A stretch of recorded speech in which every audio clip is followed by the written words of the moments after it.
আমি সরকারি সংখ্যা লাল সবুজের পতাকা হাতে নিয়ে দেশমাতৃকার জন্য জীবন উৎসর্গের শপথ।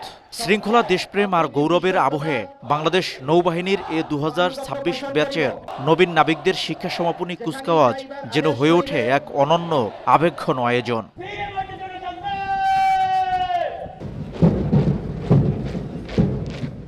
বৃহস্পতিবার সকালে পটুয়াখালীর বানৌজা শেরিবাংলা নৌঘাটির প্যারেড গ্রাউন্ড মুখর হয়ে ওঠে নবীন নাবিকদের দীপ্ত পদচারণায়।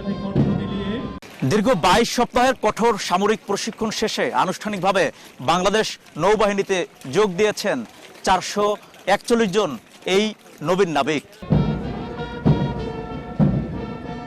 কুচকাওয়াজ অনুষ্ঠানে প্রধান অতিথি হিসেবে উপস্থিত থেকে প্যারেড পরিদর্শন ও সশস্ত্র সালাম গ্রহণ করেন নৌবাহিনী প্রধান অ্যাডমিরাল এম নাজমুল হাসান। তিনি বলেন, ত্রিমাত্রিক নৌবাহিনীর সক্ষমতা বাড়াতে যুক্ত হচ্ছে আধুনিক helicopter, aerial vehicle, multimission interceptor ও অত্যাধুনিক পেট্রোল বোট সহ নানা প্রযুক্তি নির্ভর সামরিক সরঞ্জাম। দেশের সার্বভৌমত্ব রক্ষার জন্য সেনা ও বিমান বাহিনীর সদস্যদের সাথে কাঁধে কাঁধ মিলিয়ে তোমাদেরকে কাজ করতে হবে।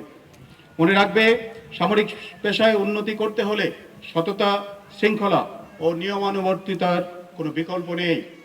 আমি আশা করি এই প্রশিক্ষণ ঘাঁটি থেকে তোমাদের অর্জিত শিক্ষাকে কাজে লাগিয়ে তোমরা সবাই বাংলাদেশ নৌবাহিনীর গর্বিত নাবিক হিসেবে দেশ সেবায় নিজেদেরকে নিবেদিত করবে আজীবন। প্রশিক্ষণে সর্বোচ্চ কৃতিত্ব অর্জন করে নৌপ্রধান পদক লাভ করেন মোহাম্মদ শাহরিয়ার টুটুল।